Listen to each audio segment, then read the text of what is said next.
Et nous commençons tout de suite avec l'art à la une, le rendez-vous dédié aux actualités du monde de l'art proposé par Sybille Aoudjan, journaliste spécialisée sur les questions d'art au sein de la rédaction de Bismart. Bonjour Sybille. Bonjour Nicolas. Bienvenue sur le plateau de Smart Patrimoine. Que s'est-il passé dans le monde de l'art cette semaine, Sybille ? Alors, on commence par la vente de la collection d'Anne Emon et Valéry Giscard d'Estaing, une vente qui a eu lieu le 13 décembre dernier à l'hôtel Drouot par la maison de vente Baussan-Lefebvre et associés. C'est 181 lots qui étaient proposés à la vente et qui meublaient la demeure parisienne du couple Giscard d'Estaing qui résidait rue Bénouville, dans le 16e arrondissement de Paris. Il résidait dans cet appartement mais depuis 1952. 98% des lots ont été vendus pour un résultat de plus de 1,3 million d'euros. Et alors expliquez-nous Sybille, quels étaient les lots phares de la collection qui ont été vendus ? Alors tout d'abord, on peut parler du tableau d'Adélaïde Laby-Guiard qui a peint le portrait du duc de Choiseul, un tableau qui a été préempté par le château de Versailles pour plus de 243 000 euros. À travers cette collection, on voit que le couple Giscard d'Estaing avait un goût prononcé pour le raffinement du XVIIIe siècle. On a aussi un buste qui a été réalisé par Rodin et qui représentait Gustave Mahler. Il est parti pour 147 000 euros. Enfin, Valéry Giscard d'Estaing était connaisseur. Il appréciait beaucoup la faïence et la porcelaine. Donc sont aussi partis une paire de seaux à bouteilles en porcelaine de Sèvres pour 34 000 euros. Je rappelle, c'est sous le mandat de Valéry Giscard d'Estaing qu'ont été créés les musées Picasso, le musée d'Orsay, ont été initiés aussi le réaménagement des arts décoratifs et il a mis en place une politique en faveur des nations. Alors on continue avec les actualités dans le monde de l'art et plus particulièrement des ventes aux enchères. Sybille, une étude a été publiée sur la sous-représentation d'artistes femmes et afro-américaines. Effectivement, alors on parle souvent justement de cotes d'artistes afro-américains qu'on le vend en poupe, mais cette étude montre que la place des œuvres d'artistes femmes et artistes femmes afro-américaines dans le marché de l'art ne s'est pas beaucoup améliorée depuis 2008. C'est donc le constat du rapport Burns-Halperin. C'est une étude qui examine l'équité des artistes dans les musées américains, mais aussi sur le marché. Signée Julia Halperin, Charlotte Burns et Artnet News. Petit point pédagogique, l'étude analyse donc les artistes femmes afro-américaines et les artistes afro-américains dans leur globalité. Elle analyse les faits, mais aussi les signes de changement dans les institutions culturelles et au niveau du marché de l'art. Et tout cela avec des chiffres depuis 2008 jusqu'à 2022. Et alors, si on commençait, Sybille, par les artistes femmes dans le marché de l'art. Les œuvres d'artistes femmes représentent 3,3% de toutes les ventes aux enchères qui ont été réalisées de 2008 à 2022, soit 6,2 milliards de dollars. C'est peu et surtout, on remarque qu'il y a un manque de diversité au sein de ces œuvres. Par exemple, sur les 20 femmes les plus vendues, 20 œuvres de femmes les plus vendues, ce sont 17 d'entre elles qui sont des femmes blanches. Dans le top 5, on retrouve Yayoi Kusama, Joan Mitchell, Louise Bourgeois, Georgia O'Keeffe et Agnès Martin. Pourtant, depuis 40 ans, les écoles d'art américaines diplôment 50% de femmes, 50% d'hommes. Et pareil, au sein du territoire américain, les artistes actifs sont 46% à être des femmes. Point positif, cependant, depuis 2 ans, il y a une progression. Mi-2022, le travail des artistes femmes représentait presque 6% du total des ventes aux enchères internationales. Et puis côté galerie aussi, il y a plus de place pour les œuvres de femmes qui représentent entre 25 et 50% du chiffre d'affaires des galeristes. Et alors, ce que montre également l'étude, Sybille, c'est que c'est encore plus difficile pour les femmes issues de minorités. Exactement, et surtout donc, pour la communauté afro-américaine. Le travail des femmes noires américaines représente 0,1% de toutes les ventes aux enchères de 2008 à 2022. Ce qui est plutôt positif, c'est que ce sont principalement des jeunes artistes en début de carrière qui montent. Donc ça veut dire qu'il y a un intérêt croissant pour ces artistes-là, pour les nouveaux collectionneurs. Donc peut-être que les temps vont changer, même si en 2022, leur travail ne représentait que 0,3% dans les ventes aux enchères de ce premier semestre 2022. Et alors, si on considère à présent, Sybille, tous les artistes afro-américains, comment est-ce qu'ils se placent au sein du marché ? Alors cela représente 2% de toutes les ventes aux enchères de 2008 à 2022. Mais le problème, c'est que cela repose seulement sur 5 superstars afro-américains. Et si on enlève Jean-Michel Basquiat, alors la part des artistes afro-américains sur le marché baisse drastiquement. On continue avec les actualités dans le monde de l'art cette semaine. Sybille, le Turner Prize a été décerné cette semaine également. Exactement, c'est ce prestigieux prix anglais qui a été décerné pour Veronica Ryan. La cérémonie a eu lieu à Liverpool, au St. George's Hall. Veronica Ryan est née en 1956 à Montserrat, aux Caraïbes, et puis elle a passé ensuite son enfance au Royaume-Uni. Le jury du Turner Prize la récompense pour, je les cite, la façon personnelle et poétique dont elle étend le langage à la sculpture. Ryan crée des objets sculpturaux, des installations et des assemblages avec des matériaux qu'elle a trouvés. Le Turner Prize est l'un des prix les plus reconnus. Il permet de promouvoir le débat public autour de nouveaux développements de l'art britannique contemporain. Et là, ce sont 25 000 pounds qui ont été remis à Veronica Ryan. 10 000 pounds supplémentaires sont remis aux trois autres artistes présélectionnés. Et les 4, on peut voir leurs œuvres, en tout cas dans une exposition qui a lieu jusqu'à mars 2023 à la Tate de Liverpool. Merci Sybille Aoudjan, journaliste spécialisée sur les questions d'art au sein de la rédaction de Bismart pour les actualités du monde de l'art cette semaine. Nous avons à présent le plaisir de recevoir ensemble sur le plateau de Smart Patrimoine Bernard Marcadet, critique d'art et organisateur d'expositions indépendants. Bonjour Bernard Marcadet. Bonjour. Bienvenue sur le plateau de Smart Patrimoine. Vous avez rédigé un livre qui va s'afficher à l'écran, le prix Marcel Duchamp, 20 ans après. Expliquez-nous quelle était l'idée de cet ouvrage, Bernard Marcadet. Alors, c'est une commande qui m'a été faite par l'association des collectionneurs, la fameuse ADIAF, oui, qui est la promotrice, on va dire, l'organisation promoteur de cette qui est à l'origine du prix Marcel Duchamp. Voilà. Donc, ça fait effectivement 21 ans. Alors, on a dit 20 ans après, c'était simplement un petit hommage à Alexandre Dumas.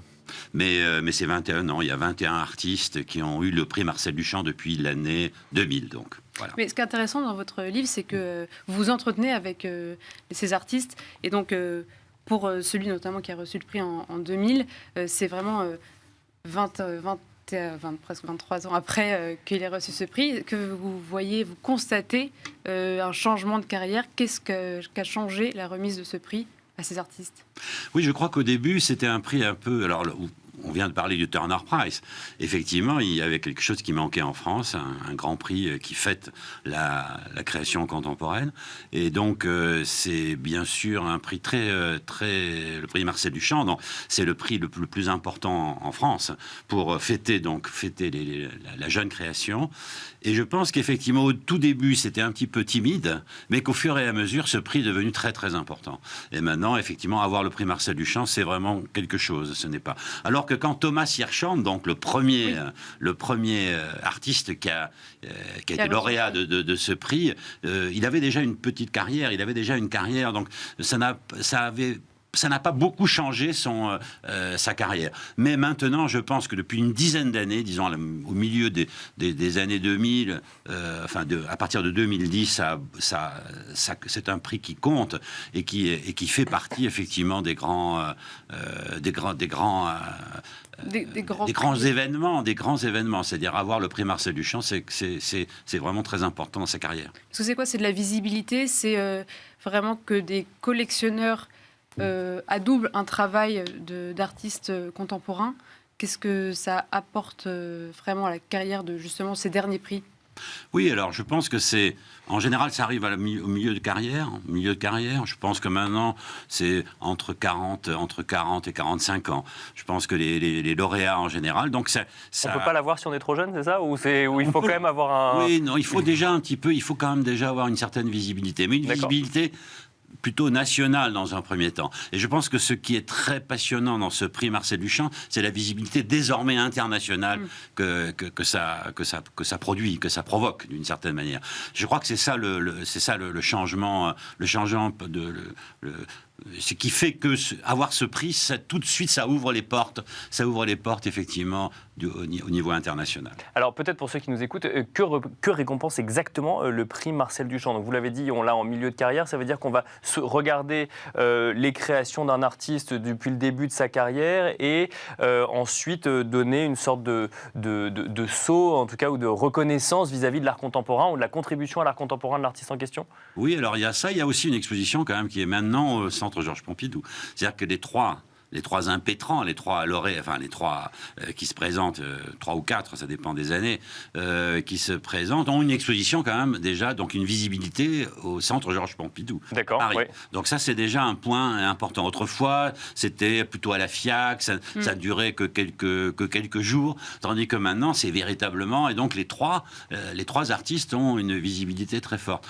Et ensuite, effectivement, je crois que cette exposition, elle fête non seulement elle fête un artiste, mais le prix lui-même, bien sûr, fête la carrière déjà et le futur, et une sorte de pari sur le futur de ces artistes, bien sûr. Parce que est-ce que ce prix se veut un petit peu avant-garde, dans le sens où ils vont essayer de déceler peut-être une tendance, un mouvement d'art contemporain que d'autres, vu que ce sont des collectionneurs qui vont vraiment trouver les artistes, que d'autres personnes qui ne sont pas le nez dans l'art contemporain tous les jours n'auraient pas vu? Oui, alors ça c'est très intéressant, cette question de savoir si ce prix fait effectivement a du sens par rapport à une certaine idée de l'art de notre temps. Je crois qu'effectivement, et ça c'est très étrange, ce prix effectivement suit un petit peu les tendances. Mais il s'avère que les tendances aujourd'hui sont multiples. On peut aussi bien fêter des peintres que des gens qui utilisent la vidéo ou le cinéma. Et donc il y a énormément de... La palette de l'art contemporain aujourd'hui est extrêmement ouverte. On ne peut pas déterminer une tendance. Et je crois que ce prix, justement, joue avec cette diversité-là, cette diversité des médiums, mais aussi diversité, d'ailleurs, des origines des artistes. Parce que ce sont tous des artistes qui habitent en France, mais en réalité, ils peuvent être d'origine tout à fait variée. Et ça, c'est assez... De plus en plus, on s'aperçoit que la France est une terre d'accueil. Et ça, je crois que ce prix fête aussi cette réalité-là. Parce que de Thomas Hirschhorn à aujourd'hui, est-ce que vous voyez une évolution majeure de l'art contemporain français? Je pense que l'art contemporain français est en tête de proue actuellement, dans la mesure où effectivement sur le plan marchand même, on voit bien que la place de Londres, elle a, pour des raisons que nous connaissons, politique, voilà, elle est défaillante, et désormais on voit énormément d'investisseurs et de grandes galeries américaines, par exemple, s'installer à Paris. Et ça, c'est très important pour les artistes, parce que ça veut dire qu'il y a que désormais Paris est redevenu d'une certaine manière une place forte pour l'art d'aujourd'hui.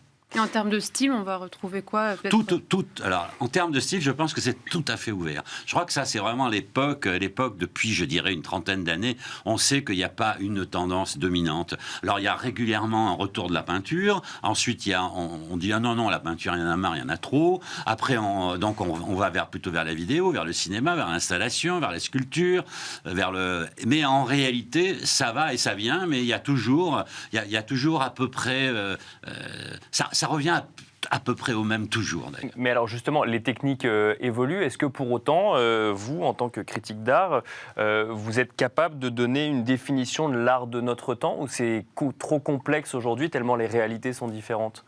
Moi, je pense que c'est difficile de donner une définition de l'art. En plus, Marcel Duchamp lui-même, qui a vraiment fait bouger les lignes en matière de définition de l'art. C'est pour ça que le fait que c'est pour ça que je vous pose la question. Marcel Duchamp, bien sûr.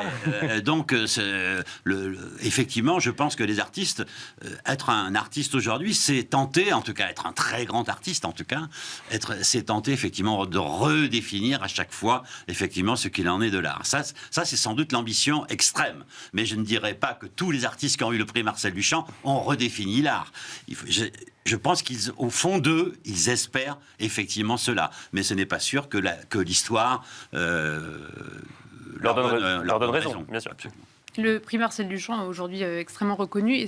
Quel regard vous avez sur la multiplication de ces prix? On a l'impression aujourd'hui que chaque fondation a son prix et qu'il y a des jurys qui se multiplient et se multiplient. Est-ce que c'est nécessaire et que c'est un regard intéressant de chaque personne ou ça devient... Moi, je pense que ça veut dire que c'est très vivant, que qu'il y a une vitalité du monde de l'art. Et je pense que donc... je pense que c'est nécessaire qu'on salue les artistes, en plus, c'est un prix qui est quand même où il y a de l'argent. C'est un peu comme le Turner Prize, c'est quand même un prix où il y a de l'argent. Et je trouve que c'est important. Et je pense que c'est la vitalité la vitalité de l'art contemporain est reliée à tout ça, bien sûr.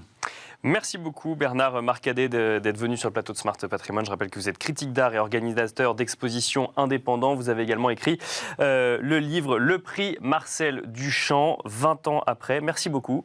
Merci également Sybille Aoudjan d'être venue sur le plateau de Smart Patrimoine. Et on se retrouve tout de suite dans Enjeu Patrimoine.